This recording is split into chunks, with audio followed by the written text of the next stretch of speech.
De vuelta en Vía Pública y nos enfocamos en una de las noticias de la semana o de los últimos 10 días que tiene que ver con el avance de las vacunas. ¿Qué podemos esperar seriamente? ¿A qué tenemos que atenernos? Más allá de los cuidados que naturalmente, cuidados como estos, debemos seguir manteniendo mientras no tengamos más certeza, más masividad y más certeza científica de que este es un tema superado. Estamos lejos de que sea un tema superado. Pero tenemos buenas noticias, sin duda, y ellas hay que entenderlas en profundidad para no pasarnos de largo. Para eso vamos a conversar con Lorena Tapia, que es investigadora del Instituto de Ciencias Biomédicas de la Facultad de Medicina de la Universidad de Chile, integrante del Comité de Vacunas del Ministerio de Salud. Lorena, buenas noches, gracias por recibirnos. ¿Cómo estás? Hola, buenas noches, Matías. Muy bien, gracias. Estaba mirando recién uno de los sitios favoritos que yo hace tiempo tengo, que es un traqueador de vacunas del New York Times, que tiene hoy día, en este momento, estaba mirándolo recién, bueno, son montones, no decir miles, pero decenas de pruebas a lo largo y ancho del mundo, pero dice que en fase 1 hay 38 vacunas, que en fase 2 hay 17 y que en fase 3 hay 12 en todo el mundo. Hay algunas que se están aprobando todavía sin que tengan la aprobación definitiva, pero se están probando en población. Pero 12 en fase 3. Y Moderna y Pfizer solamente la que nos da cierta certeza, más la rusa, de que ya tienen alto nivel de respuestas positivas. ¿Qué debiéramos esperar? Bueno, tal como tú dices, efectivamente son más de 40 las vacunas que se encuentran en fases de estudios clínicos, ¿cierto? Están siendo probadas en humanos ya. Y algunas de esas ya muestran ciertas buenas noticias, pero tenemos que ser cautelosos y analizar esa situación como lo que son noticias, ¿cierto? Titulares, que son noticias dadas por las industrias farmacéuticas y que tenemos que encontrar y tenemos que esperar con paciencia los resultados y el dato y la evidencia más dura para tener el análisis y la recomendación final.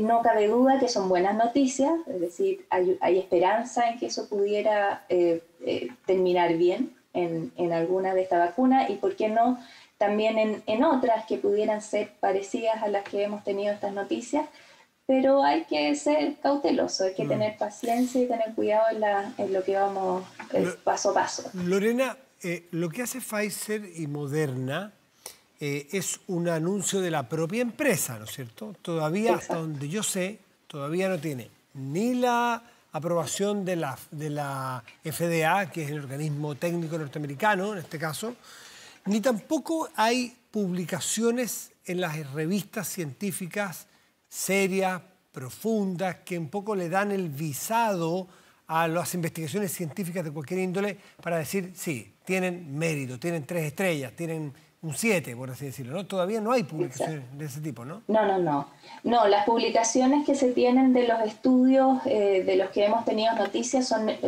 las publicaciones previas, las de fase 1, fase 2, las que con esas publicaciones formales, ¿cierto?, se dan las autorizaciones y se van aprobando las fases siguientes. Entonces hay que ir paso a paso esperando esta publicación formal, esta autorización formal que pudiera ocurrir con las instituciones internacionales y en distintos sentidos, ya sea en utilización de emergencia o más adelante una autorización más formal a algún tipo de población. Pero sí, efectivamente son noticias dadas por las industrias farmacéuticas que están trabajando en esto y están trabajando de manera transparente, ¿cierto?, entregando los datos, pero sabemos todos que esto es una carrera y que es importante llegar primero a tener esta vacuna. Exactamente. Cuando salió la de Pfizer, la primera, se especuló, se leyó en distintas partes que estaban muy cerca las de Moderna y otras más, AstraZeneca, la China, ¿no es cierto?, la que se está probando aquí, la Sinovac, que estaban muy cerca. Si salió la de Moderna, efectivamente, o sea, se cumplió lo que se especulaba la semana pasada, ¿tú crees que hay otras más que están también a punto de probar más del 90%, por ejemplo, de respuesta positiva?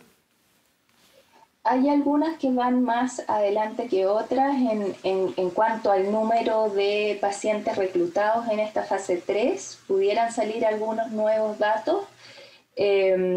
pero hay que esperar, no tenemos exactamente el número total de lo que van reclutando. Hay algunos datos de lo que tenemos ensayos clínicos más en Chile, ¿cierto?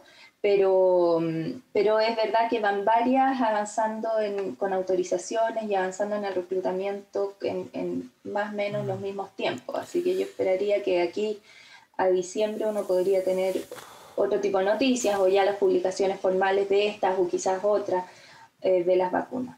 Tú estás en el Comité de Vacunas del Ministerio de Salud. ¿El Ministerio de Salud tiene convenio? Del Ministerio de Ciencia y Tecnología. Disculpan, ya, me equivoqué al apuntarlo. Muchas gracias por la corrección. Sí. Pero en todo caso es el gobierno de Chile, es el organismo del gobierno de Chile que está abocado justamente a darle seguimiento a las vacunas, en fin. Chile tiene convenios con algunos de estos laboratorios y tiene, por así decirlo, comprado una cuota para cuando haya disponibilidad mundial. Dicho por mí, no está dicho exactamente así. Tenemos con Pfizer, no tenemos con Moderna. ¿Con cuáles otras sí tenemos para estar atentos? ¿Cuál nos, comilla, conviene que se apruebe rápido? Pfizer tenemos, bueno, hay conversaciones desde el gobierno con Pfizer y también hay apoyo a los estudios y probablemente la llegada de la vacuna Sinovac, si en caso también pudiéramos tener, claro, cierto, que se está probando. Pero eso tampoco quita que el no tener convenio ya aprobado con otras vacunas no significa que no vayamos a tener acceso al resto de las vacunas, ¿cierto? La negociación y las recomendaciones van a ir de acuerdo de lo que vaya apareciendo, en aspectos técnicos, pero también en aspectos técnicos de la vacuna propiamente tal, pero también en aspectos de distribución, de cuáles van a ser manufacturadas en este continente, en otros continentes, en países vecinos, qué sé yo, y en ese sentido el acceso a las vacunas va a ir dependiendo de muchos factores y se va a ir moviendo eso en los meses que vienen. En igualdad de condiciones uno empieza a ver las características de estas vacunas, pues. Nunca son igualdad de condiciones, pero vamos a suponer que en igualdad de condiciones las distintas vacunas, por ejemplo la de Moderna y la de Pfizer no son iguales. ¿Qué factores son los que convendrían ustedes como Ministerio de Ciencia o como comité asesor les convendría o recomendarían? Por ejemplo, sabemos que Pfizer necesita una refrigeración en torno a los menos 80 grados. Es muy difícil su logística. La de Moderna creo que alrededor de 4 grados, un refrigerador de una casa podría almacenarla. Las dos tienen 2 dosis, no todas tienen 2 dosis. ¿Qué otro tipo de elementos o factores hay que tomar en cuenta para privilegiar la compra o adquisición de una u otra?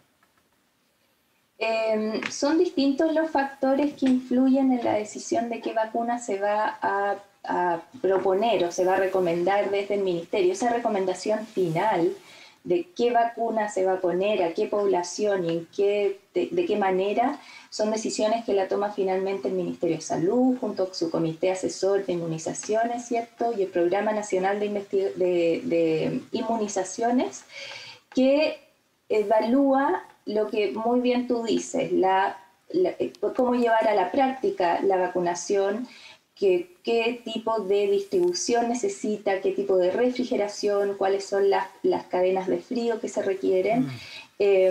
Sin embargo, al mismo tiempo que van avanzando las vacunas estas con necesidades especiales de refrigeración, también van avanzando las tecnologías para apoyar eso. Entonces también hay que esperar ese desarrollo, y si efectivamente viene con algún tipo de refrigeración y se asegura una llegada fácil, no tan cara, ¿cierto? Y no tan difícil para vacunar, por ejemplo, algún tipo de población más bien urgente, no sé, pienso, pudiera ser que se velara por una más que por otra. Pero efectivamente las vacunas, hay unas con una dosis, que efectivamente es más fácil vacunar a una población solamente una vez, ¿cierto? Pero hay que también pensar que algunas que necesitan, o sea, no es casualidad que necesiten 1 o 2 dosis, ¿cierto? La segunda dosis es para mejorar y para lograr la inmunogenicidad que se busca. Si es que si fueran 2 dosis también nosotros vacunamos en Chile, existen vacunas que requieren 2 dosis o que requieren distintos refuerzos, y en ese sentido la población siempre ha tenido una buena adherencia a las 2 dosis, así que eso no preocupa tanto. Sí preocupa más el tema de la distribución, del mantenimiento de las vacunas y la cadena de frío, y esos también son datos que hay que considerar. Y lo otro es la manufactura, la fabricación de las vacunas, ¿cierto? Si es que las farmacéuticas van a ser capaces de abastecer con un número de vacunas adecuados a la población de uno u otro país o de una u otra área, y eso también es algo que hay que discutir en la medida que vayan saliendo. Eso en cuanto a la factibilidad material, ¿no es cierto?, al traslado, la logística, la refrigeración, pero en cuanto a la calidad técnica, no calidad que uno sea mejor que otro, sino que la diferencia técnica, sabemos que una es un adenovirus, otra es un virus modificado, son distintas vacunas, son distintos caminos, ¿no es cierto?, cada laboratorio ha seguido caminos distintos. ¿Cómo se va a evaluar cuál es mejor para cada persona? A lo mejor para ti, para mí, o para una persona que vive en el norte o en el sur, ¿se requiere o es mejor la vacuna A o la vacuna B? ¿Cómo se hace esa diferenciación? Hay distintos tipos de vacunas. Hay vacunas que son inactivadas, ¿cierto? Que son básicamente poner trozos o material de un virus, y eso genera una reacción inmune o una respuesta inmune.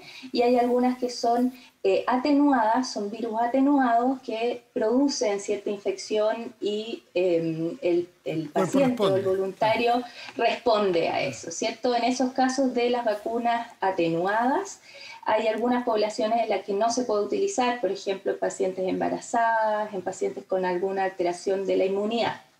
Entonces, ese tipo de vacunas, si es que llegara a aparecer alguna de esas vacunas con COVID, ¿cierto?, no se podrían utilizar en ese tipo de población, y uno preferiría las inactivadas en poblaciones de ese tipo. Lo otro es que algunas de las vacunas inactivadas pudieran ser más o menos inmunogénicas en algunas poblaciones. En algunas poblaciones de mayor edad o de menor edad, y en ese sentido también, de acuerdo a los resultados que se vayan teniendo, y los resultados, estamos hablando no de noticias de las farmacéuticas, sino los de resultados duros y evidencia científica, ¿cierto? Se va a ir decidiendo qué vacuna a cada población, y eso también es algo que evalúa, como les dije, el Ministerio de Salud con sus comités, que son los que finalmente deciden qué vacuna y cómo se va a poner a qué población. Lorena Tapia, investigadora del Instituto de Ciencias Biomédicas de la Facultad de Medicina de la Universidad de Chile, muchísimas gracias por estar esta noche en Vía Pública. Que estés muy bien. De nada, Matías. Muchas gracias. Chao, buenas noches.